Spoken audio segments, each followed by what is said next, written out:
चलिए तो topic start करते हैं। स्ट्रेटेजिक मैनेजमेंट की बात हो रही थी लास्ट लेक्चर में।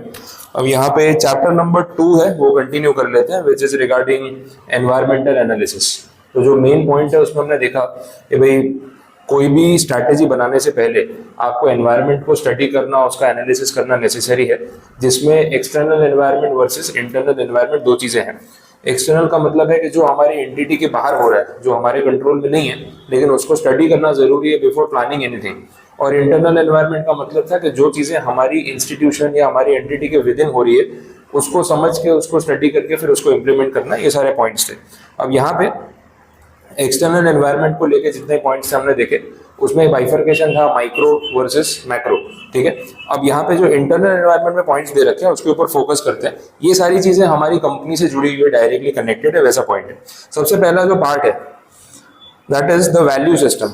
वैल्यू सिस्टम का मतलब है कि एक कंपनी किन एथिक्स पे, किन प्रिंसिपल्स पे, कौन कौन से बिलीफ पे चलती है कि एग्जैक्टली हम एज अ कंपनी क्या अचीव करना चाहते हैं।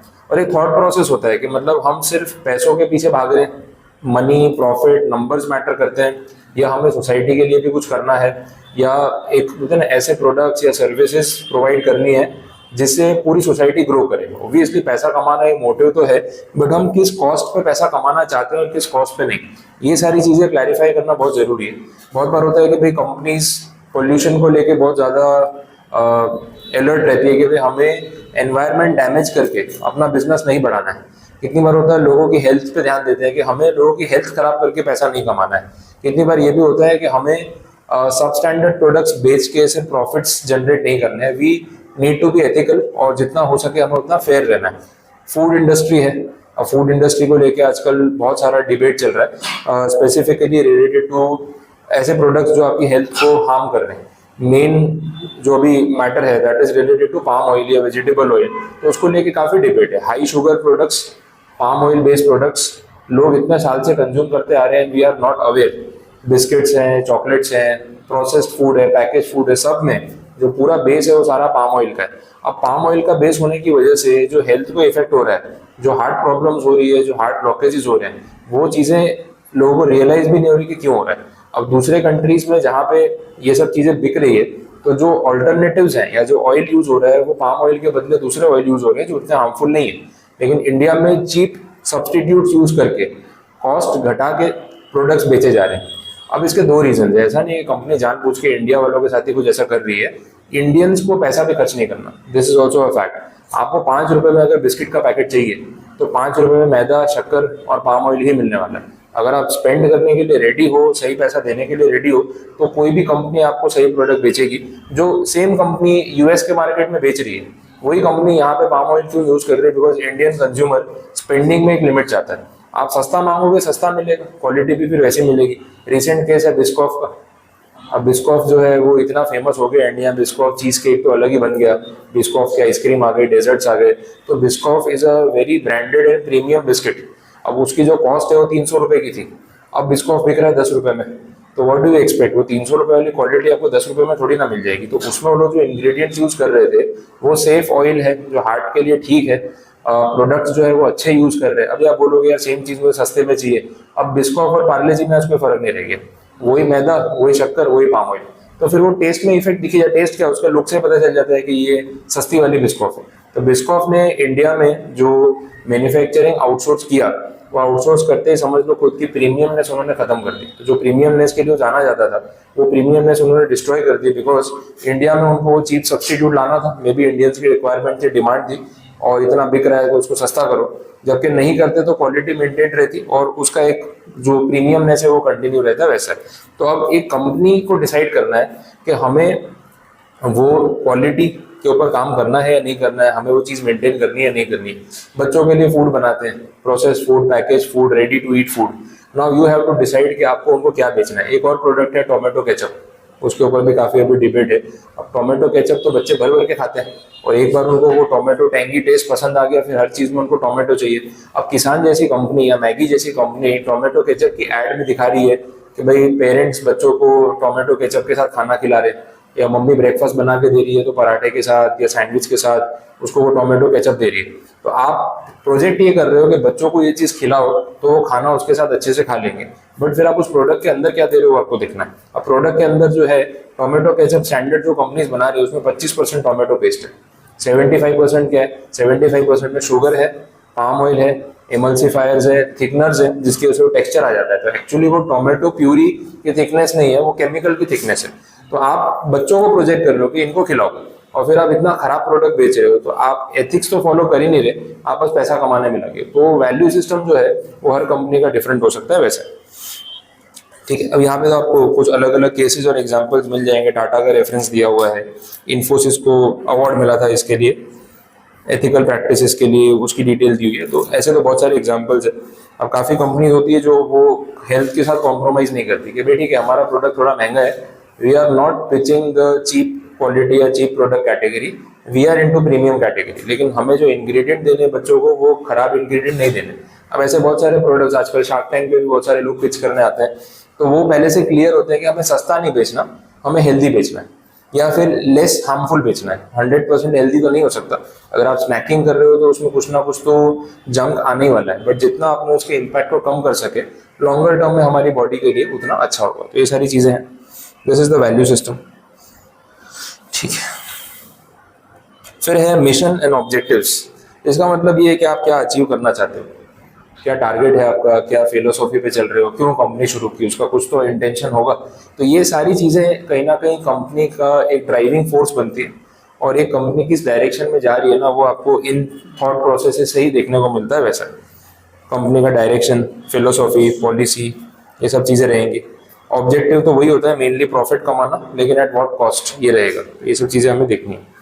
ठीक है, ऑर्गेनाइजेशन का स्ट्रक्चर, कौन कौन सी पोस्ट पे काम कर रहा है। ऑर्गेनाइजेशन स्ट्रक्चर के बारे में तो अपने मैनेजमेंट में पढ़ते हुए आए, 3 लेवल स्ट्रक्चर होता है, 3 टियर स्ट्रक्चर होता है, top level, middle level, lower level, ये सब चीजें होती है। तो उसी की बात की है। तो हर एक ऑर्गेनाइजेशन का अपना एक स्ट्रक्चर होता है, और स्ट्रेटेजाइज करते टाइम उनको अपने स्ट्रक्चर को भी समझना चाहिए, बिकॉज हर लेवल पे जो जो डेजिग्नेशन आपने डिजाइन की है, हर डेजिग्नेशन का अपना एक रोल है, हर पर्सन का अपना एक रोल है। तो अगर आप ही के माइंड में क्लियर नहीं है कि आपके स्ट्रक्चर में कौन लोग हैं, कितनी पोस्ट है और किसका क्या रोल है, तो कंफ्यूजन ही कंफ्यूजन रहेगा। तो जो टॉप लेवल होता है उनको बहुत क्लैरिटी होनी चाहिए कि मुझे इस काम के लिए इस पोस्ट पे बंदा चाहिए, और जो बंदे को मैं अपॉइंट करूंगा उसको ये सब चीजें करनी होंगी। तो अगर आप क्लियर ही नहीं हो तो आप इंस्ट्रक्शन क्या दोगे, और जो स्टाफ है वो भी तो कंफ्यूज होगा, बोले मुझे पता ही नहीं मेरा रोल क्या है। तो ऐसा नहीं होना चाहिए, ये सब पॉइंट्स क्लैरिटी से वर्क करे तो ज्यादा बेटर है वैसे। फिर एक पॉइंट है कॉर्पोरेट कल्चर को लेकर। अब ये आज की डेट में इसमें बहुत डिबेट्स होती है कि भाई कॉर्पोरेट कल्चर क्या है एग्जैक्टली, कैसा होना चाहिए।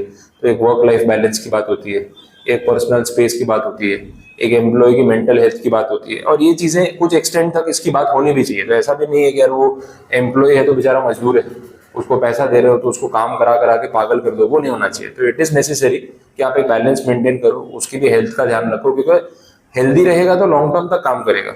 वो परेशान हो जाएगा, हेल्थ खराब हो जाएगी, मेंटली प्रेशर में आ जाएगा, फिजिकली डिटीरियोरेट हो जाएगा, तो कुछ टाइम के बाद उसकी एफिशिएंसी खत्म हो जाएगी। तो कॉर्पोरेट कल्चर जो है आजकल कंपनीज का उस तरीके से काम कर रहा है कि हमें एम्प्लॉय को सिर्फ वो एज अ मजदूर की तरह ट्रीट नहीं करना है कि उसको पैसा दिया है तो बस काम कराओ। और फिर भी वो कॉर्पोरेट मजदूर वाले जोक चलते रहते हैं कि भाई कंपनीज में भी कहीं ना कहीं कंडीशन वैसी हो जाती है, बिकॉज हर कोई प्रेशर में। ऐसा नहीं कि सिर्फ आप एक एम्प्लॉय हो तो आप प्रेशर में हो, आपका सीनियर भी प्रेशर में है, कंपनी का मालिक भी प्रेशर में है, क्योंकि उसको भी परफॉर्मेंस दिखाना है। इन्वेस्टर से पैसा उठाया है, उनको आंसर करना है। अब वो इन्वेस्टर्स को आंसर करते टाइम आपके मेंटल हेल्थ का सोचने जाएगा तो उसकी फाइनेंशियल हेल्थ खराब हो जाएगी।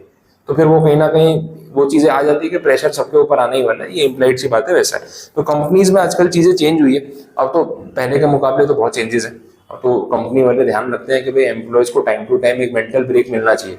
इवन ऑफिस में आप देखो तो काफी ऑफिस में तो गेम जोन्स बना रखे हैं, लंच टाइम में आपका या फ्री टाइम है, टी टाइम है शाम का, आप जाके गेम्स खेलो, स्नूकर टेबल लगा दिए, डार्ट गेम लगा दी, ये सब चीजें, वीडियो गेम्स लगा दी। हाँ, टाइम लिमिट आपको रखनी है कि भाई इतना टाइम आपको मिलेगा, ब्रेक ले लो, आप ब्रेक में जाके गेम खेलो, कोई मना नहीं कर रहा। अब इससे क्या है ना, थोड़ा सा मेंटली एक रिफ्रेशमेंट हो जाता है। भाई चाय पी रहे हैं, ग्रुप में बातें कर रहे हैं, चल 1-2 गेम खेल के आ जाते हैं। अब स्नूकर गेम खेलने तो कितनी देर लगेगी, 15-20 मिनट लगे, खेल के आते हैं, माइंड फ्रेश हो जाएगा। आप एक बार एक ब्रेक ले लोगे मेंटली काम से अलग, तो आप और ज्यादा देर बैठ के भी काम कर पाओगे, तो वो प्रेशर नहीं लगता। अब 10 बजे कोई बेचारा ऑफिस में आया, उसको 8 बजे तक बिठा के रखा है, कंटिन्यूस काम किए जा रहा है। सोचो 8 बजे के बाद उसकी हालत क्या होगी, कल फिर सुबह 10 बजे उसको आना है, तो अगर उसको मेंटल ब्रेक नहीं दोगे बीच में तो वो कंसिस्टेंटली काम नहीं कर पाएगा। कंपनीज ये सारी चीजें अब समझती है, कितनी कंपनीज में तो स्लीपिंग पॉड लगा रखा है, सो जाओ आधा घंटा ब्रेक ले लो, 1 घंटा सो जाओ, कोई मना नहीं करेगा। तो उससे क्या होता है ना, आपको ये फील होता है कि एक तो मैं किसी के कंट्रोल में नहीं हूँ कि मुझे कब क्या करना है, हर चीज एकदम सर्वेलेंस में है। अब यार खाना खाया, जबरदस्त नींद आ रही है, आधा घंटा ब्रेक मिल जाए तो फ्रेश होकर काम कर लूंगा, बट वो आधा घंटा ब्रेक लेना अलाउड नहीं है, तो एफिशिएंसी अपने आप ड्रॉप हो जाती है। लेकिन यही अगर आपको अलाउड है कि नहीं, आप एक डिसेंट ब्रेक ले सकते हो, आधा घंटा स्लीपिंग पॉड लगा, अंदर जाके सो जाओ, तो उसके बाद जो फ्रेशनेस आएगी ना, हर किसी का बॉडी साइकिल भी अलग होता है ना, तो आपको वो सारी चीज़ों को कंसिडर करना चाहिए। कंपनीज आजकल कॉर्पोरेट कल्चर में ये सारी चीज़ों पर फोकस करने लगी है, और इस वजह से कहीं ना कहीं एफिशिएंसी बेटर भी हुई है। ठीक है, वैसा चलो, ऐसे बहुत सारे पॉइंट्स। हाँ, लिख सकते हो, सब रियल केस है, कोई ऐसी प्रॉब्लम नहीं, क्योंकि यही पॉइंट्स हैं जिनकी बात यहाँ पे लोग करना चाह रहे हैं। एग्जाम्पल्स तो आप आराम से कोट कर ही सकते हो। क्वालिटी ऑफ ह्यूमन रिसोर्स, ये तो मैटर करेगा, आपके यहाँ जो एम्प्लॉयज काम कर रहे हैं वो कितने स्किल्ड है, उनकी कैपेबिलिटीज क्या है, उनकी क्वालिटीज क्या है, ये सब चीजें मैटर करती है, और कहीं ना कहीं इससे भी कंपनी का फ्यूचर डिसाइड होता है। तो स्किल मैनेजमेंट एक पार्ट हो जाएगा, ये पॉइंट है। लेबर यूनियन, ये डायरेक्टली हमारा पार्ट नहीं है, लेकिन हमारे वर्कर्स की यूनियन है, तो कहीं ना कहीं उसको इंटरनल एनवायरनमेंट में रखा है। इनके साथ अच्छे रिलेशंस बना के रखना बहुत जरूरी है। अगर लड़ाई झगड़ा होता रहेगा, डिस्प्यूट होते रहेंगे, और आपकी लेबर ही आपके साथ नहीं है, तो बिना वर्क फोर्स के आप बड़ी कंपनी चला लोगे, पॉसिबल नहीं है। तो लेबर यूनियन के साथ हार्मनी, अच्छे relations, good communication, polite communication, उनकी डिमांड्स को कंसिडर करना, सुनना। एकदम आप निग्लेक्ट करते हो, तुम तो हमेशा मांगते रहते हो, ऐसा नहीं होना चाहिए। कभी उनकी डिमांड्स अगर जेन्यून है तो फुलफिल करने की रिस्पॉन्सिबिलिटी आपकी, और अगर जेन्यून नहीं है तो फिर आप पोलाइटली उसके साथ काउंटर कर सकते हो, वैसा है। तो यूनियन को हैंडल करना जरूरी है। लास्ट पॉइंट है physical resources and technological capabilities. अब फिजिकल रिसोर्सेज मतलब आपके पास क्या एसेट्स है, क्या प्लांट एंड मशीनरी है, कितनी बड़ी ऑफिस है, कितनी बड़ी टीम है, ये सारी चीजें होगी। तो इसके ऊपर भी डिपेंड करेगा कि आप कितना ग्रो कर पाओगे। टेक्नोलॉजिकल कैपेबिलिटीज मतलब हम कितना सॉफ्टवेयर ड्रिवन है, कितना ऑटोमेशन पे काम कर रहे हैं, कितना मैनुअल लेबर पे डिपेंड कर रहे हैं, वो सब भी होगा। अब ये इंडस्ट्री टू इंडस्ट्री भी डिपेंड करता है कि टेक्नोलॉजिकल कैपेबिलिटी आपकी कितनी है और रिक्वायरमेंट कितनी है। इंडस्ट्रीज दो पार्ट में डिवाइडेड है, कुछ इंडस्ट्रीज लेबर इंटेंसिव है और कुछ नहीं है। लेबर इंटेंसिव वाले में कंस्ट्रक्शन वाली चीजें आ जाएंगी। अब कंस्ट्रक्शन साइट पे थोड़ी ना रोबोट्स काम कर रहे हैं, वहां तो चाहिए, तो वहाँ लेबर इंटेंसिव रहने वाला है। स्किल लिमिटेड होगा तो भी चलेगा, क्योंकि मजदूरी करनी है, लेबर वर्क करना है, वैसा है। उसमें भी स्किल वाला पार्ट है, लेकिन कहीं ना कहीं लेबर इंटेंसिटी ज्यादा है। अभी आजकल सर्विस सेक्टर है, टेक्नोलॉजी है, आईटी है, तो इसमें दे आर ट्राइंग कि हम जितना हो सके लेबर ओरिएंटेड कम हो जाए और टेक्नोलॉजी ओरिएंटेड ज्यादा हो जाए। तो ये सब चीजों से आपकी कंपनी के फ्यूचर पे फर्क पड़ सकता है। चलिए, तो ये आपका इंटरनल एनवायरनमेंट वाला जो पार्ट है वो पूरा हो गया कंप्लीट। नेक्स्ट टॉपिक पे चल रहा है। एक बहुत ही अच्छा और प्रैक्टिकल टॉपिक है, इस चैप्टर का आखिरी पार्ट है ये, that is the porters 5 forces model. Michael porter Harvard business school के प्रोफेसर रह चुके हैं।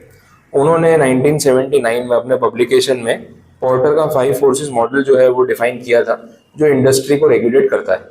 और आज इतने 45 प्लस ईयर्स हो गए, लेकिन वो मॉडल आज भी रेलेवेंट है, और जो चीजें चल रही है वो समझ लो उस हिसाब से ही चल रही है। तो हमें समझना है कि 5 फोर्सेस क्या है जो मार्केट को कहीं ना कहीं रिलेट करते हैं, वैसा है।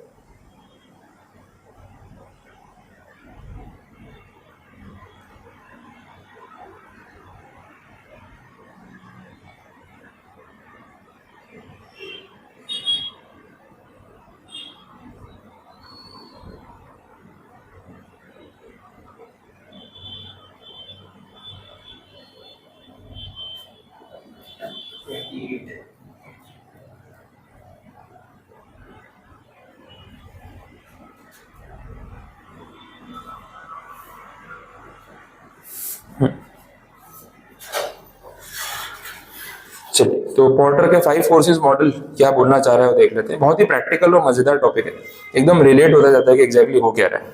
अब देखो, ये 5 चीजें हैं। एक उन्होंने बोला है इंडस्ट्री की राइवलरी, एग्जिस्टिंग कंपटीशन, जो ब्रांड्स ऑलरेडी एस्टैब्लिश्ड है। एक बोला है थ्रेट ऑफ न्यू एंट्रेंट, कोई तीसरा ही नया आ जाएगा मार्केट में तो प्रॉब्लम आएगी। बार्गेनिंग पावर, और एक होता है सब्सटीट्यूट्स का थ्रेट, आपके बदले कोई दूसरे प्रोडक्ट पे लोग स्विच कर जाएंगे, ये सब चीजें होती है। तो ये 5 पॉइंट्स को पोर्टर ने यहाँ पे समझाने की कोशिश की है। एक एक करके हम भी समझ लेते हैं क्या है एग्जैक्टली। सबसे पहले बोला हुआ है थ्रेट ऑफ न्यू एंट्रेंट।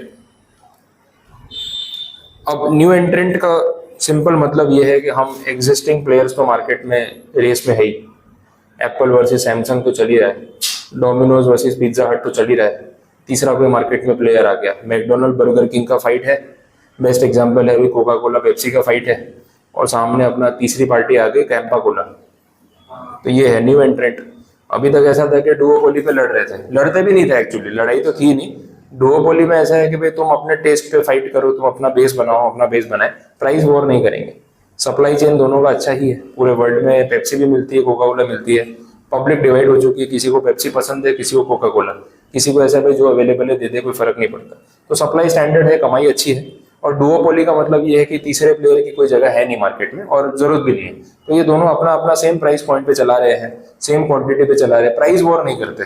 अब न्यू एंट्रेंट के थ्रेट का क्या मतलब है कि कोई तीसरी पार्टी आ गई, थर्ड कंपनी आ गई, जो अब इनसे प्राइस वॉर भी कर सकती है और कंपटीशन भी इनको दे सकती है, तो इनको वो थ्रेट हमेशा रहेगा। कैंपा कोला ने कहीं ना कहीं मार्केट में आके वही काम किया। अब जो इन्होंने अपना बेस बना लिया है,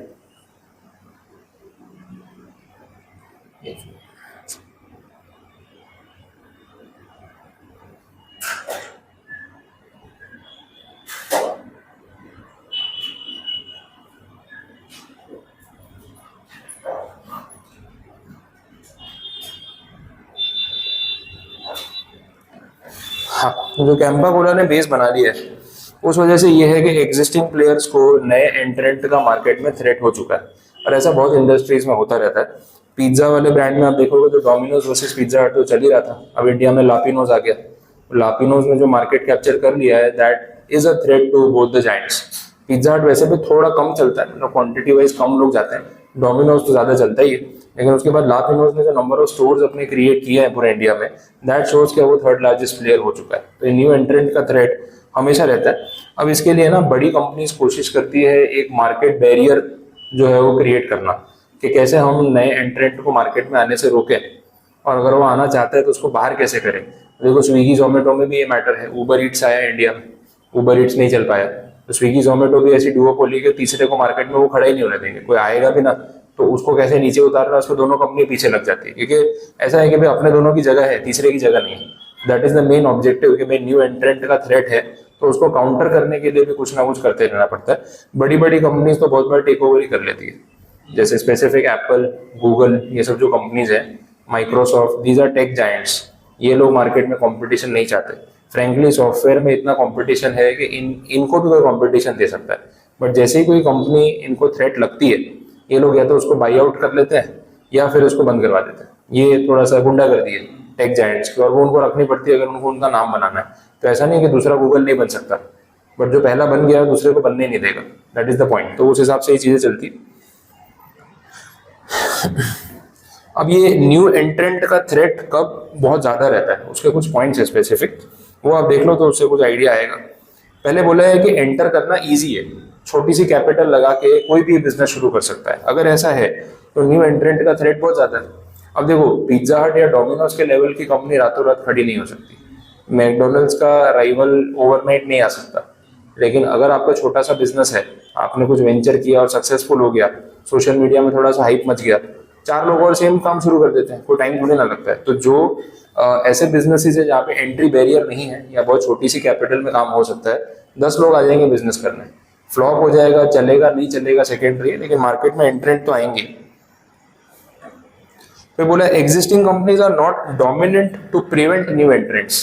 आप उतने डोमिनेंट नहीं हो कि आप दूसरों को मार्केट में एंटर ही ना करने दो। टेलीकॉम सेक्टर है, और टेलीकॉम सेक्टर में एंटर करना है तो जो बैठे हैं वो आपको काम नहीं करने देंगे। सरकार से दोस्ती भी होती है, इतना पैसा भी कमा के देते हैं, भाई लाइसेंस देने में इसको थोड़ा दौड़ाओ, 4 दिन तक देना मत, ये रूल लगा दो, वो रूल लगा दो, ये पेपर मांगो, वो पेपर मांगो, परेशान करो, थक के वैसे ही चला जाएगा। तो ऐसे ही होता है, तो बड़ा टफ हो जाता है। तो आप देखो ऐसे बिजनेसेस में जो है भी वो सब बड़े बड़े हैं, जो आ भी रहा है वो कैसा है कि भाई तू है तो मैं भी कम नहीं हूँ, टक्कर के आपस में। तो क्या है ना, सबके कॉन्टैक्ट्स होते हैं तो फिर काम होता है, कंपटीशन भी तो मेंटेन करना है ना, वो पॉइंट है। पेटेंट ट्रेडमार्क नहीं है आपके पास तो भी फंसोगे। अगर आपके पास आईपीआर है तो IPR is a entry barrier, कि भाई मेरी टेक्नोलॉजी है, मैंने इनोवेशन किया, मेरे नाम पे पेटेंटेड है, कोई कॉपी करेगा तो केस फाइल कर दूंगा। बट अगर ऐसा नहीं है तो कोई भी कॉपी कर लेगा और वो प्रॉब्लम है। गवर्नमेंट रेगुलेशन नहीं है ज्यादा आपके बिजनेस में, ये भी एक पॉइंट हो सकता है। Customer switching cost are low. Customer switch करता है आपकी कंपनी से दूसरी कंपनी के प्रोडक्ट पे तो उसका ज्यादा कोई खर्चा या नुकसान नहीं होता है। तो customer switch is very easy, customer के लिए बहुत कन्वीनियंट है दूसरे प्रोडक्ट पे स्विच करना, तो ये प्रॉब्लम बन जाता है। कस्टमर की लॉयल्टी नहीं, वो सस्ता ढूंढता है, कोई ब्रांड लॉयल्टी जैसा कुछ नहीं है आपके बिजनेस में, जो सस्ता है वो दे दे। अब माचिस खरीदने जाते हो, 2 रुपए का पैकेट आता है, आप थोड़ी ना देखोगे यही कंपनी का चाहिए। अभी होमलाइट का चल रहा है वो ठीक है, बट कोई और भी मिल गया अपन ले लेते हैं, तो वहाँ पे ब्रांड लॉयल्टी जैसा कुछ नहीं है, तो वो भी एक प्रॉब्लम होता है। प्रोडक्ट्स को डिफरेंशिएट करना बहुत डिफिकल्ट है, मतलब आपका प्रोडक्ट बाकी लोगों से अलग नहीं है तो कोई भी मार्केट में घुस जाएगा। अब जैसे ये अपने हल्दीराम की और बीकाजी की बीकानेरी सेव आती है, इसकी हिस्ट्री कुछ वैसी ही है। बीकानेरी सेव जैसा जो प्रोडक्ट है, पहले जब बिकता था 50 60 70 साल पहले जब कंपनी शुरू हुई थी, तो वो ऐसा मार्केट लगता था, सब लोग ऐसे बना के ना उसको डब्बे में रखते थे दुकान के बाहर, और सब दुकान पे सेव बीकानेरी सेव मिलती थी, कोई यूनिकनेस नहीं, और खुली लूज पैकेट। आप बोलोगे 250 ग्राम बांध दो तो 250 ग्राम पैक करके थैली में दे देगा। तो 10 लोग बैठे हैं, आप 11वें बैठ के क्या फर्क पड़ेगा? आप कस्टमर खींचोगे कैसे? कस्टमर बोलेगा सब सेम तो बेच रहे, तू क्या नया बेच रहा है? तो ना आप 1 रुपया ऊपर चार्ज कर सकते हो, ना आप कुछ और नया कर सकते हो, स्टैंडर्डाइज हो गया। तो उसमें कैसा है कि आपके बाजू में कोई और दुकान लगा के बैठ जाए तो आप उसको कंट्रोल कैसे करोगे? हल्दीराम ने वही किया, उन्होंने देखा कि यार एक तो मार्केट में ये सेव लूज मिलती, हवा में पड़ी रहती है तो थोड़ी सिल जाती है, टेस्ट खराब हो जाता है, सॉफ्ट हो जाती है, तो क्रिस्पीनेस नहीं रहती, प्लस जो इंग्रेडिएंट्स ये लोग यूज कर रहे हैं शेल्फ लाइफ बहुत कम है, और कोई यूनिकनेस नहीं। 100 दुकानें और है, मेरी दुकान में क्या फर्क है? तो उन्होंने क्या किया, पहले ब्रांडिंग की, उसको पैकिंग में बेचना शुरू किया, प्री पैकेज, उससे उसकी क्रिस्पीनेस, सॉफ्टनेस या जो भी उसका टेक्सचर है वो मेंटेन रहता है। 10 लूज पैकेट बिक रहे हो, एक ब्रांडेड कंपनी का पैकेट हो, आपका ध्यान ब्रांडेड पे जाता है, नाम पे जाता है कि अच्छा हाँ इसका नाम सुना हुआ है, ये सही दिख रहा है, ये थोड़ा क्लीन लग रहा है, हाइजीनिक लग रहा है। रेसिपी में थोड़ा चेंज किया कि बाकी लोगों का टेस्ट में जो कमी थी उसको ठीक करने के लिए 100 रेसिपी ट्राई की, तब जाके एक टेस्ट आया जो आज बिक रहा है। अब वो एक यूनिकनेस बन गई, तो आप देख लो अब भुजिया सेव या बीकानेरी सेव में एक ही नाम है हल्दीराम, बीकाजी हल्दीराम का ही है, मतलब उसकी फैमिली का ही है, वो भाई अलग अलग हो गए तो एक ने बीकाजी के नाम से शुरू कर दिया, बाकी सेम ही है। तो मतलब एक ही फैमिली है जो पूरे इंडिया में ये मार्केट कंट्रोल कर रही है, और वहां से हल्दीराम कितना बड़ा ब्रांड नेम बन गया वो अपने सामने। वैसा तो ये सब पॉइंट्स होते हैं। Economies of scale can be effortlessly acquired. Economies of scale का मतलब कितने बड़े स्केल पे बिजनेस को एक्सपांड कर सकते हो। अगर वो काम बहुत इजीली हो सकता है तो फिर आप किसी को रोक नहीं पाओगे, तो वो एक प्रेशर हमेशा रहेगा। नेक्स्ट पॉइंट जो है that is related to bargaining power. Bargaining power दोनों का होता है, सप्लायर का भी होता है, बायर का भी होता है, that depends entirely on the situation. Supplier का बार्गेनिंग पावर कब होगा? जब मार्केट में और सप्लायर नहीं होंगे, मोनोपोलिस्टिक है, डिपेंडेंसी है और किसी के पास सप्लाई है नहीं, तो बेचने वाला बोलेगा भैया ये रेट पे अवेलेबल है, चाहिए तो देख लो, मार्केट में और कहीं मिलेगा नहीं, और मेरी भी कॉस्ट ये है वो है करके इतना तो पैसा आपको देना ही पड़ेगा, तो वही प्रॉब्लम रहता है। तो सप्लायर्स का बार्गेनिंग पावर भी बहुत बार हो सकता है। अब देख लो इसके पॉइंट है,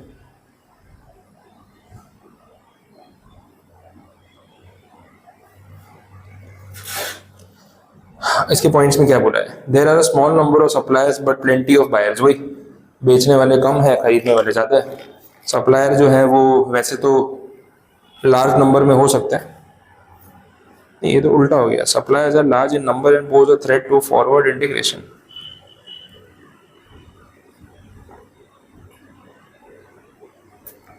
अच्छा, वो सेंस में कि जो सप्लायर्स हैं वो लोग फॉरवर्ड इंटीग्रेशन कर सकते हैं, मतलब आगे अपना बिजनेस और एक्सपांड कर सकते हैं, तो मतलब आपकी लाइन में आ सकते हो। आप जिससे सप्लाई ले रहे हो तो आप उसको रॉ मटेरियल का मान के कुछ ना कुछ तो बना रहे हो। अब ऐसा है कि जिससे यान खरीद रहे हो फिर आप कपड़ा बना रहे हो। अब ऐसा है कि जो सप्लायर यान बेच रहा है उसके पास इतनी कैपेसिटी है कि वो खुद भी कपड़ा बनाना शुरू कर सकता है, तो कल को आपका कॉम्पिटिटर बन जाएगा, तो ये भी एक थ्रेट आपको हो सकता है, वो सेंस में बोला। सब्सटीट्यूट्स अवेलेबल नहीं है, अगर ये नहीं बेचेगा तो किससे खरीदोगे, ऑप्शन नहीं है आपके पास, स्केर्सिटी है, सप्लायर चेंज करना थोड़ा भारी पड़ेगा, डिपेंडेंसी हो गई है, तो ये सब प्रॉब्लम्स आ सकती हैं। नेक्स्ट क्या है, बार्गेनिंग पावर ऑफ बायर।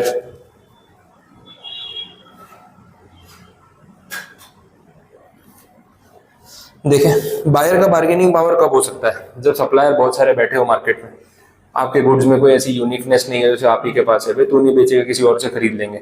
अब किराने की दुकान में जाते हो, अब बोलते हो बिस्किट का पैकेट है क्या, बोले भैया खत्म हो गया, नहीं है, बाजू वाली दुकान से ले लो, क्या फर्क पड़ेगा, ये वैसा हो गया।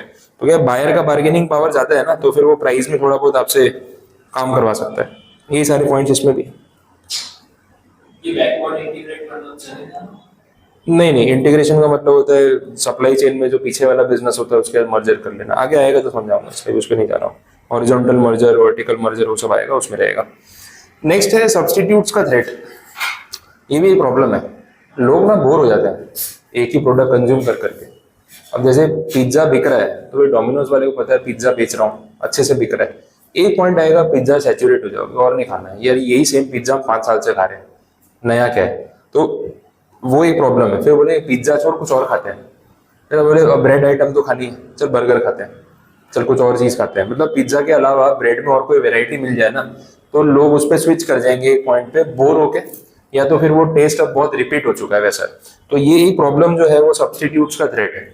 और इस चीज को कंट्रोल करने के लिए ये कंपनीज थोड़े थोड़े टाइम में ना कुछ नया इनोवेट करती रहती है।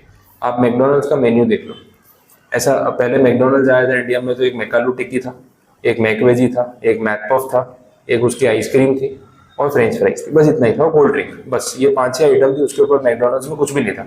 अब मैकडोनल्ड्स वाले का आज का मेन्यू देख लो तो उन्होंने इतनी चीजें ऐड ऑन कर दी। अब पनीर टिक्की वाला बर्गर आ गया, एग वाला बर्गर आ गया, चिकन वाला मीट वाला तो है ही, वो ऑप्शंस तो थे, फिश वाला आ गया, वैरायटी ऐड किए जा रहे हैं। फिर कभी वो कोरियन थीम पे कुछ बर्गर ले आते हैं, कभी मैक्सिकन थीम पे बर्गर ले आते हैं, कभी कोई स्पाइसी वाली रेंज निकाल देते हैं, अभी बीच में गोरमे बर्गर करके कुछ निकाला था। फिर बोला वो ब्रेड बन आती है तो उसके अंदर व्हीट बन लेके आ गए कि मैदा वाला ब्रेड नहीं खाना तो ऑल्टरनेटिव है।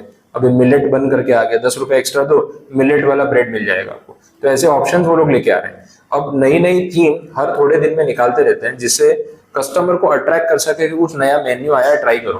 कितने लोग वो नया मेन्यू देख के आते हैं, ट्राई भी करते हैं, फिर कितने को लगता है नहीं नहीं अपने पुराना वाला ही खाते रेगुलर, बट फुटफॉल तो आता है। तो अगर आप कुछ इनोवेशन नहीं दोगे ना तो कस्टमर एक पॉइंट पे बोर होकर स्विच कर लेगा। पिज्जाज में भी यही होता है, कुछ नया नया पिज्जा में लेके आ जाते हैं, पास्ता वाला पिज्जा निकाला, पास्ता पिज्जा के टॉपिंग में पास्ता डाल दिया, कुछ ना कुछ इनोवेशन करते रहते हैं, नए इंग्रेडिएंट्स टॉपिंग्स में कुछ चेंज कर दिया, वैसी सब चीजें आ गई। हाँ, थोड़ा हाइप हो जाता है तो वो करना जरूरी है। तो सब्सटीट्यूट्स का जो थ्रेट है वो भी हमेशा रहता है, तो इनोवेशंस करते रहना जरूरी है। नेक्स्ट बोला है राइवलरी अमंग एग्जिस्टिंग कॉम्पिटिटर्स। ये तो जो आपस में लड़ाई है, Apple versus Samsung, Domino's versus pizza हट, मैकडोनल्ड्स वर्सेस बर्गर किंग, वो तो चल ही रहा है, तो ये तो हमेशा रहने वाला है। अब ये तब तक कंटिन्यू होता है जब तक कॉम्पिटिटर्स काफी सारे हैं, बैरियर जो है वो रहेगा, एंट्री बैरियर भी है और एग्जिट बैरियर भी है। बिजनेस बंद करना भी इतना इजी नहीं है वैसे, तो इसे पॉइंट्स होंगे। ठीक है, तो ये 5 पॉइंट्स जो है पोर्टर ने बोले थे, इसके बेसिस पे कुछ केस स्टडीज आपको दे रखी है। एक मॉड्यूल में जो केस स्टडी है वो पिज्जा हट की है, जो यहाँ पे मैंने रखी हुई है एज इट इज। अब पिज्जा हट की केस स्टडी को समझना और पोर्टर के 5 फोर्सेस से कंपेयर करना इतना डिफिकल्ट टास्क नहीं है, वो इजीली समझ आएगा। 5 पॉइंट्स देख लेते हैं। पहले तो बोला है कॉम्पिटिटिव राइवलरी, ये तो काफी ज्यादा है, बिकॉज ना पिज्जा सेगमेंट में बहुत सारे बिजनेस, मतलब अलग अलग चेन्स आ चुके हैं, अलग अलग कंपनीज आ चुकी है। डोमिनोज उसका कॉम्पिटिटर हो गया, ये पापा जॉन्स पिज्जा करके है वो कॉम्पिटिटर हो गया, ला पिनोज है वो कॉम्पिटिटर हो गया। अब पिज्जा हट या डोमिनोज पूरे वर्ल्ड में काम कर रहा है, इतने सारे देशों में, तो हर देश में कोई लोकल चेन भी होगी जिसके बहुत सारे स्टोर्स होंगे। जैसे इंडिया में ला पिनोज है तो कंपटीशन तो कहीं ना कहीं उनके लिए रहने वाला है, तो डायरेक्ट राइवलरी ज्यादा है। थ्रेट ऑफ न्यू एंट्रेंट थोड़ा सा कम है ऐसा बोल सकते हैं, स्लो है, बिकॉज एकदम से ला पिनोज जैसा स्टोर आपका कंपटीशन नहीं बन जाएगा। एक स्टोर शुरू करेगा, सेटअप करेगा, लोगों को टेस्ट अच्छा लगेगा, फिर दूसरी ब्रांच का सोचेगा, फिर 4 ब्रांचेस बनाएगा, एक शहर में 10 जगह सेटअप करेगा, फिर वहां से अपना बिजनेस बढ़ा करेगा, टाइम लगेगा। तो न्यू एंट्रेंट बहुत जल्दी आपका कॉम्पिटिटर बन के बैठ जाएगा, ऐसा नहीं होगा। डोमिनोज के आज की डेट में इंडिया में अराउंड 1800 से 2000 स्टोर्स है। ला पिनोज अभी 700, 750, 800 तक पहुंचा है, 2011 से काम कर रहा है, तो उसको बीट करते करते उसको और शायद 5-10 साल भी लग जाएंगे वैसा, तब तक डोमिनोज भी आगे बढ़ जाएगा। तो इट इज वेरी टफ कि न्यू एंट्रेंट बहुत जल्दी आपको टेक ओवर कर ले। सब्सटीट्यूट्स का थ्रेट बहुत ज्यादा है, फूड ऑप्शन में लोग बोर हो जाते हैं। सबवे सैंडविच आ गया, ब्रेड तो ब्रेड ही है लेकिन अलग फॉर्म में खा रहे हैं, बोले पिज्जा नहीं खाना, चल सबवे खाते हैं, कुछ नया आया इसे बोर हो गए तो चेंज कर लेते हैं लोग, तो वो थ्रेट हमेशा रहता है। Bargaining power of buyers that is medium to low. Customer क्या बार्गेन करेगा, वो डोमिनोज में जाके आप ये बोलोगे भैया कितने का पिज्जा है, वो 650, 500 में देना है तो बोलो, ऐसी बार्गेनिंग तो होगी नहीं। जो प्राइस पॉइंट है उसी पे बिकेगा, एमआरपी पे आपको खरीदना है। हाँ, वो लोग भी डिस्काउंट ऑफर जैसे कंपटीशन में लाते हैं, बट जो ऑफर है उसके हिसाब से चलना है। अब उन्होंने वो बाई 1 गेट 1 रखा है वेडनेसडे को, फ्राइडे को, तो फिर आप उसी दिन जाके खाओ। आप सैटरडे जाके बोलोगे भैया वो कल वाला ऑफर दे दो ना, आज भी नहीं होगा, सीधी बात है, जब अवेलेबल है तभी रहेगा। दूसरा है बार्गेनिंग पावर ऑफ सप्लायर्स, ये भी थोड़ा कम हो जाता है।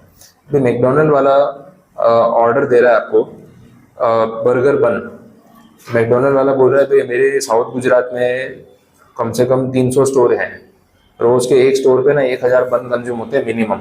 मुझे आपको ऑर्डर देना है, अब देखो इतना बड़ा ऑर्डर रोज रोज तो आता नहीं है, तो जो प्राइस पॉइंट है उसमें तो कहीं ना कहीं मैकडोनल्ड वाला बार्गेन करने ही वाला है। अगर वो आउटसोर्स कर रहा है तो सीधी बात है, तो सप्लायर का बार्गेनिंग पावर ज्यादा होता नहीं है, बिकॉज वो किसी और को ऑर्डर देके भी उससे काम करवा सकता है क्वालिटी के हिसाब से, लेकिन ऑर्डर आपके हाथ से चला गया तो आपको बड़ा नुकसान हो जाएगा, तो ये एक थ्रेट हो जाता है वैसा। और कंपटीशन भी हो सकता है। हाँ वो तो नहीं होने वाला क्योंकि दोनों बिजनेसेस अलग अलग है वैसे। तो ये केस स्टडी जो है वो पिज्जा हट का है जो मॉड्यूल में दिया था, और भी अच्छे केस स्टडीज हैं जो मैंने ऐड किए हुए हैं, ये मॉड्यूल में नहीं है, एक्स्ट्रा केस स्टडीज है जो रेलेवेंट है, रिसेंट एग्जांपल्स है, आप एग्जाम में कोट कर सकते हो, क्या पता एग्जाम में कोई पूछ भी ले तो आ सकता है ना, सेम केस रिपीट होगा ऐसा तो पूछेंगे नहीं। अब जो केस है that is of Netflix. Netflix का एक मैटर यहाँ पे रखा हुआ है कि पोर्टर 5 फोर्सेस के साथ इनका कैसा लेना देना है। सबसे पहले तो देखे कॉम्पिटिटिव राइवलरी कैसी है, तो बोला बहुत हाई है, क्योंकि नेटफ्लिक्स अकेला नहीं है मार्केट में, ओटीटी प्लेटफॉर्म्स में रेस लगी हुई है टू क्रिएट अ नीश कि भाई हमारा कंटेंट सबसे अच्छा है। अब इस ओटीटी प्लेटफॉर्म में अगर नेटफ्लिक्स है तो सामने हॉटस्टार भी है, ठीक है, जियो प्लेटफॉर्म भी अब तो आ गया है, तो कंपटीशन इनमें भी बड़ा टफ है। और बहुत सारी ऐप्स है, Z5 है, सोनी लिव है, इंडिया में भी इतने सारे ऑल्टरनेटिव्स तो है, तो उनके लिए राइवलरी बहुत ज्यादा है। और हर कोई अपने Amazon प्राइम है, वो भी इंटरनेशनल लेवल पे, तो हर कोई अपना कंटेंट बेटर करके दूसरे को बीट करने की कोशिश कर रहा है कि हम क्वालिटी देंगे तो लोग पैसा देंगे, वो पॉइंट हो रहा है, तो फाइट तो टफ है।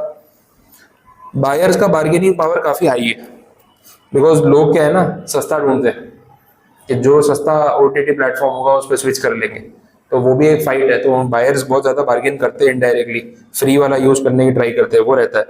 सप्लायर्स का बार्गेनिंग पावर भी रहता है। अब जो अच्छी मूवी बना रहा है, धुरंधर आ गई और धुरंधर वाला फुल बार्गेन कर रहा था नेटफ्लिक्स के साथ, नेटफ्लिक्स पे धुरंधर 1 रिलीज हुई, 2 नहीं हो रही, 2 हॉटस्टार पे आ रही है।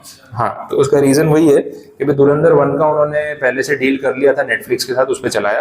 अब धुरंधर 2 उनको पता था कि और ज्यादा चलेगी, तो उन्होंने उस तरीके से उसकी मार्केटिंग की थी, तो they didn't sign a deal with Netflix. अब नेटफ्लिक्स से ज्यादा पैसे मांगे और वो डील नहीं हुई, तो जियो हॉटस्टार पे ही आएगी। अब पॉइंट ये है कि धुरंधर बनाई ही जियो स्टूडियोज ने, तो खुद के प्लेटफॉर्म पे ही वो लोग उसको बेच के ज्यादा प्रमोट करके पैसा कमा रहे हैं। तो धुरंधर वालों को ज्यादा कमाई जो है जियो से हुई, तो नेटफ्लिक्स पे नहीं गए। अब इससे नेटफ्लिक्स की व्यूअरशिप पे तो फर्क पड़ेगा। नेटफ्लिक्स का जिसने पैसा दिया हुआ है वो सोच रहा है धुरंधर 1 इस पे ही, धुरंधर 2 जियो वाला ले गया, अब जियो का सब्सक्रिप्शन ले लेते, अगले महीने इसका बंद कर देते हैं, तो अपने आप स्विच हो जाएगा ना बायर भी, तो ऐसा है। तो वो एक थ्रेट उनके पास हमेशा रहता है। जियो स्टूडियोज ही है प्रोड्यूसर में, सब इनका ही है, ये सब बड़े कनेक्शन है। प्रमोशन पॉलिटिकल पार्टी की हो रही है, बनाने वाला कुछ जियो है, दिखाने वाला भी जियो ही है। अभी भी रुके हुए ना, अभी आईपीएल की वजह से अभी तक जियो हॉटस्टार पे मूवी रिलीज नहीं की है। 4 जून की डेट आई है, अभी 31 को आईपीएल खत्म हो जाएगा। इतना स्ट्रेटेजिकली चल रहे हैं कि अगर आपको ऑप्शन देंगे तो आप दूसरी चीज देखोगे। अभी आपको एक ही ऑप्शन दिया है आईपीएल, तो एंटरटेनमेंट के लिए आईपीएल ही देखना है, बड़े मतलब नहीं मन होता तो भी आपको देखने को नहीं, चल देख लेते हैं, तो ऑप्शन ही नहीं था वही देखोगे। अब आईपीएल खत्म होगा, पब्लिक फिर खाली हो जाएगी, अब कुछ बचा नहीं, तो धुरंधर आ जाएगी 4 दिन के बाद। अब फिर लोग जियो हॉटस्टार पे धुरंधर की बातें करेंगे, रील्स चलेंगे, मीम चलेंगे, तो वो चलता रहेगा। तो पूरी व्यूअरशिप, पूरा फोकस धुरंधर को मिलेगा क्योंकि आईपीएल खत्म हो चुका है। अब धुरंधर 2 तो आए हुए टाइम हो गया, अभी अगर निकाल दी होती जियो हॉटस्टार पे तो फिर आईपीएल वर्सेस धुरंधर हो जाता। तो अपने प्लेटफॉर्म पे व्यूअरशिप को डिवाइड क्यों करना है, एक एक करके दिखाएंगे, तब तक लोग और वेट करेंगे, अरे कब आएगी कब आएगी, तो हाइप भी क्रिएट होगा वैसे। नेक्स्ट पॉइंट जो है वो टेस्ला का है। टेस्ला ईवी मार्केट में कैसा काम कर रही है अपने को पता है, बट इनको क्या प्रॉब्लम्स आ रही है वो भी समझना है। कॉम्पिटिटिव राइवलरी बहुत स्ट्रांग है, ऐसा नहीं टेस्ला अकेला प्लेयर है, टेस्ला से बड़ा प्लेयर है BYD, build your dreams, Chinese company. और पूरे वर्ल्ड में टोटल ईवी कार जो बिकती है उसमें BYD की गाड़ियां टेस्ला से ज्यादा बिकती है। टेस्ला नंबर 2 है एक्चुअली, वैसा है, नो डाउट ज्यादा हाइप है उसका कि भाई इलॉन मस्क बहुत फेमस हो गया और यूएस का बंदा है ये वो करके, लेकिन BYD जो है वो नंबर्स में बेटर कर रही है। और BYD की गाड़ियां टेस्ला से बहुत बेटर है, because they are not only focusing on just एक हाइप क्रिएट करना, उनकी गाड़ी के अंदर के फीचर्स भी अच्छे हैं, प्रेजेंटेबिलिटी अच्छी है, लुक अच्छा है, आपको नॉर्मल कार जैसा फील भी होगा और फीचर्स भी टेस्ला वाले मिलेंगे, तो उस वजह से वो नंबर 1 है। तो कॉम्पिटिटिव राइवलरी, बैटरी फीचर तो खतरनाक है, कितने 3 या 4 मिनट में पूरी गाड़ी की बैटरी चार्ज, और रेंज है 500-600 किलोमीटर टोटल। सोचो इतनी फास्ट चार्जिंग, हाइपर चार्जिंग के पता नहीं क्या नाम दिया हुआ है, आपका मोबाइल फोन भी इतनी जल्दी चार्ज नहीं होता है जितनी जल्दी गाड़ी चार्ज हो रही है। तो जितनी देर में आपका फोन चार्ज होता है ना उतने में कार चार्ज हो जाती है। इतना खतरनाक स्पीड पे चार्जिंग हो रहा है और लाइव उन्होंने करके दिखाया कि देखो इतने सेकंड्स में हमने पूरी गाड़ी की बैटरी 100 सेकंड्स में उतनी चार्ज हो जाती है कि कुछ परसेंटेज आपका बढ़ जाएगा और आप कहीं पे भी ट्रैवल कर सकते हो। तो अब इतनी टेक्नोलॉजी लेके आ गए तो टफ है वो मार्केट। हाँ हाँ, उससे जल्दी चार्ज हो रही गाड़ी। Threat of new entrants moderate है लेकिन है तो सही। देखो टेस्ला ने इतना प्रमोट किया ईवी गाड़ी मैं ही बना रहा हूँ टाटा वाला लेके आ गया। कल लॉन्च हुई है टियागो ईवी 7.5 लाख रुपए ऑन रोड। 7.5 लाख में ईवी गाड़ी दोगे तो बहुत अच्छा प्राइस पॉइंट है। मतलब अब कोई सोचेगा कि मैं पेट्रोल गाड़ी क्यों लूँ, अब मैं ये गाड़ी पे स्विच कर सकता हूँ। तो टियागो ईवी निकाली उन्होंने। तो है नए नए जो एंट्रेंट्स है वो धीरे धीरे मार्केट में आ रहे हैं। इंडिया में महिंद्रा, एमजी मोटर्स, टाटा, ये सब लोकल प्लेयर्स, इन्होंने इतना मार्केट बना लिया है कि टेस्ला का मार्केट ही नहीं बन रहा। टेस्ला फ्लॉप है। पिछले 6 महीने में टेस्ला खाली 300 बिकी है पूरे इंडिया में। मुंबई में शोरूम खोला है क्योंकि 60-70 लाख रुपए की गाड़ी कौन लेगा। इससे बेटर है 15 लाख रुपए की टाटा ले लूंगा, आराम से चलाऊं, कितना ही फर्क पड़ जाएगा वैसे। ठीक है, बार्गेनिंग पावर ऑफ बायर तो बहुत स्ट्रांग है, इम्प्लाइड है, क्योंकि जब उनको ऑप्शंस मिल जाते हैं मल्टीपल ब्रांड्स में तो बायर स्विच कर जाता है। महिंद्रा सस्ता बेचेगा तो महिंद्रा ले लेंगे, एमजी सस्ता बेचेगा तो एमजी ले लेंगे, अपने को क्या फर्क पड़ रहा है। ये वैसी बात हो गई। चलिए नेक्स्ट देखें, third case study. This is about Starbucks. अब ये तो प्रीमियम कॉफी वाला पॉइंट है, अपन जानते ही हैं। इनके लिए क्या चैलेंजेस हैं वो भी समझना है। सबसे पहले तो बोला है सब्सटीट्यूट्स का थ्रेट बहुत ज्यादा है इनको, क्योंकि एक इंसान कॉफी पे कब तक टिका रहेगा वो डिपेंड करता है। एक होता है ना, बार बार आप वो सेम कॉफी पिए जा रहे हो, फिर एक पॉइंट पे आपको लगता है कि छोड़ यार कुछ और ले लेते हैं, जूस पी लेते हैं, एनर्जी ड्रिंक ले लेते हैं, कार्बोनेटेड ड्रिंक्स पे स्विच कर लेते हैं। ऐसा भी होता है, मिल्क शेक्स पे स्विच कर लेते हैं। माचा आ गया, माचा आया तो कॉफी के ऊपर वो थ्रेट आ गया, काफी कॉफी लवर्स माचा पे शिफ्ट हो गए। टेस्ट कितना भी गंदा हो लेकिन दिखाने में मजा आ रहा है, उस चक्कर में स्विच हो गए। अब स्टारबक्स को तुरंत से माचा लॉन्च करना ही पड़ेगा और कोई अल्टरनेटिव नहीं है वैसे। तो ये सब थ्रेट्स जो हमेशा रहते हैं। अभी कोई पर्पल कलर का ड्रिंक आया है माचा के बाद, पता नहीं क्या नाम है उसका, तो वो भी अभी नया चल रहा है कि बोला माचा भी पुराना हो गया, अभी है। मतलब तुम यार कॉफी में कलर डाले जा रहे हो, क्या करेंगे, केमिकली पी जाओ कोई अच्छा सा। तो ऐसा सब चल रहा है। ठीक है, बार्गेनिंग पावर सप्लायर्स का जो है वो मॉडरेट टू हाई है, क्योंकि कॉफी में बहुत सारे ब्रांड्स आ गए। स्टारबक्स अब अकेला नहीं है, तो काफी सारे और ब्रांड्स हैं जो कॉफी मार्केट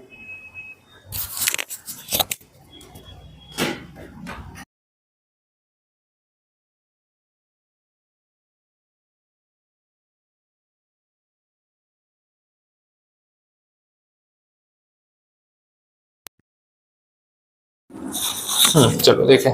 तो कॉफी वाले केस में ऐसा है ना कहीं मार्केट में प्लेयर्स भी बहुत आ गए और काफी सारी ऐसी चेन्स डेवलप हो रही है जिनके इंडिया में फ्रेंचाइज खुलते जा रहे हैं। भाई पहले स्टारबक्स की तो काफी सारी फ्रेंचाइज है, कैफे कॉफी डे पहले चलता था, सीसीडी बहुत चला इंडिया में, उसकी काफी सारी फ्रेंचाइज अभी भी है। कुछ टोकाई कॉफी करके है, कुछ ब्लू कॉफी करके, कुछ ऐसे 2-4 ब्रांड्स हैं जिनकी 300, 400, 500 स्टोर इंडिया में हो चुके हैं। तो अब ये भी एक थ्रेट है कि भाई हमारे अलावा मार्केट में ऑप्शंस हैं और लोग नया नया ट्राई भी करना चाहते हैं। अब स्टारबक्स की कॉफी आप पी रहे हो तो कितनी बार पियोगे, एक पॉइंट पे सैचुरेशन आ जाता है कि यार बहुत हो गया, कुछ नया ट्राई करते हैं। तो इतने सारे लोकल कॉफी चेन्स जो ब्रांड्स बनते जा रहे हैं, तो उस वजह से भी कहीं ना कहीं एनबीसी आ गया। एनबीसी के पूरे इंडिया में 100 से ऊपर स्टोर हो चुके हैं। तो these are threats to Starbucks also, उनके लिए भी ये चीज प्रॉब्लम हो जाती है। बार्गेनिंग पावर बायर्स का हाई रहने वाला है, क्योंकि स्विचिंग कॉस्ट कुछ नहीं है ना। आज स्टारबक्स में जाके बैठे हैं, चल अपने कल एनबीसी में जाके बैठते हैं, क्या ही फर्क पड़ रहा है, वैसा हो गया। तो स्विचिंग कॉस्ट नहीं है। नेक्स्ट, आप हाँ कोई रेगुलर ब्रांड है ऐसा जिसको आप जानते हो तो पूछ सकते हैं ना कि आपके पॉइंट ऑफ व्यू से बताओ कि इसके ऊपर पॉर्टर 5 फोर्सेस मॉडल कैसे एप्लीकेबल होगा। तो कॉमन सेंस ही लगानी पड़ेगी।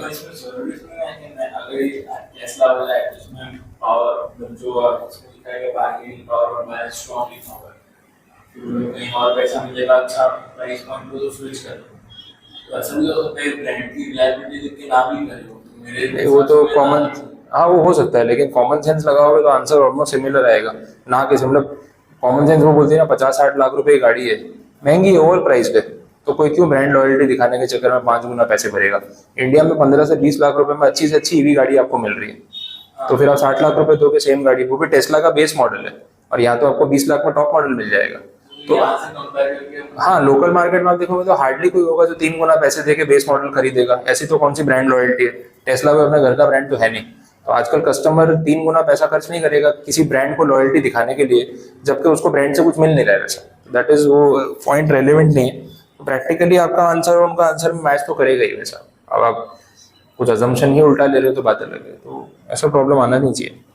तो केस स्टडीज में तो वही होगा ना कि और 2-3 लाख का ऐसा डिफरेंस नहीं है, 2-3 लाख का डिफरेंस हो तो तब तो स्विच नहीं करेगा। पर वो ब्रांड पर टेस्ला में वो केस ही नहीं है ना, वो तो फिर हाइपोथेटिकल हो गया। हाँ, हाइपोथेटिकल बना रहे हो तो अलग बात है।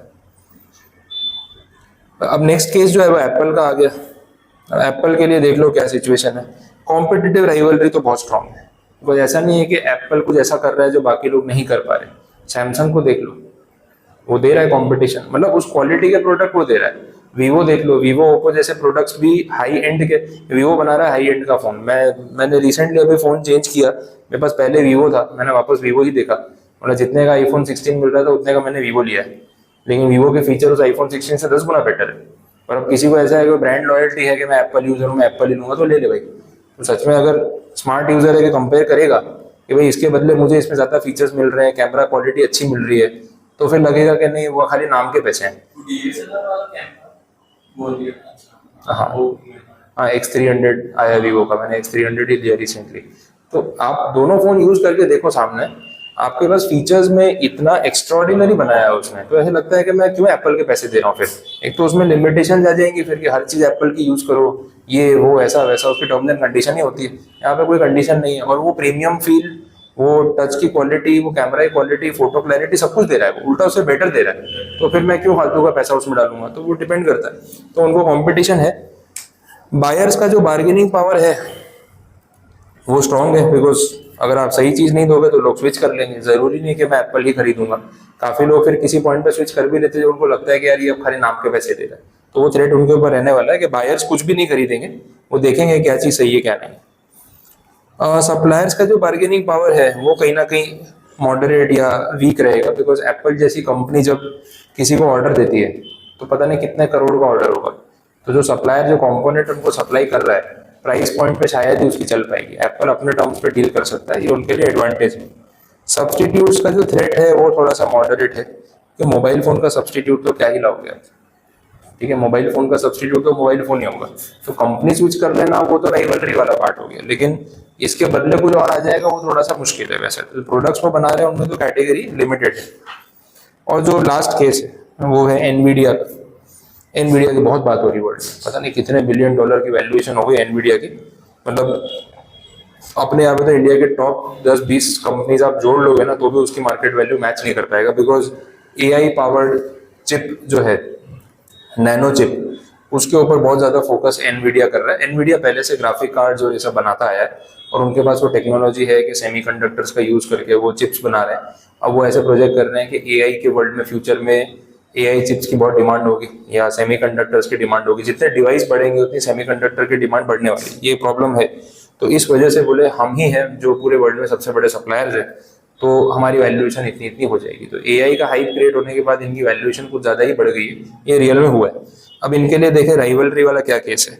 बोला देखो ज्यादा राइवलरी अभी तो फिलहाल नहीं है, मॉडरेट है, लेकिन कुछ कंपनीज आगे आ सकती है जो इनको कैचअप कर ले। एएमडी है, इंटेल है, ये सब भी चिप्स बनाते हैं। एनवीडिया सबसे बड़ा प्लेयर है नो डाउट, लेकिन कहीं ना कहीं वो लोग अपना मार्केट भी कैचअप कर सकते हैं।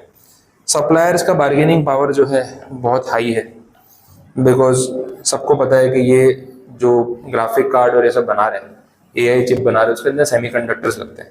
सेमीकंडक्टर सप्लाई करने वाली वर्ल्ड में एक ही कंपनी है, TSMC करके, ताइवान सेमीकंडक्टर कंपनी। वो ताइवान की कंपनी पूरे वर्ल्ड का 50% सेमीकंडक्टर मैन्युफैक्चर करती है। तो सप्लायर का ऐसा बैरियर है, उस वजह से एनवीडिया को वो प्रेशर रहता है कि भाई TSMC के हिसाब से चलना पड़ता है, वैसा तो भी यही प्रॉब्लम आती है। बायर्स का बार्गेनिंग पावर बोल रहे बढ़ता जा रहा है, क्योंकि इनके बायर जो कौन है, माइक्रोसॉफ्ट, अमेजॉन, गूगल, ये सब है, तो बड़े जायंट्स हैं ना, तो ये लोग भी कहीं ना कहीं अपने टर्म्स एंड कंडीशंस पे रखते ही हैं। और लास्ट पॉइंट है न्यू एंट्रेंट्स का थ्रेट, ये तो ना के बराबर है।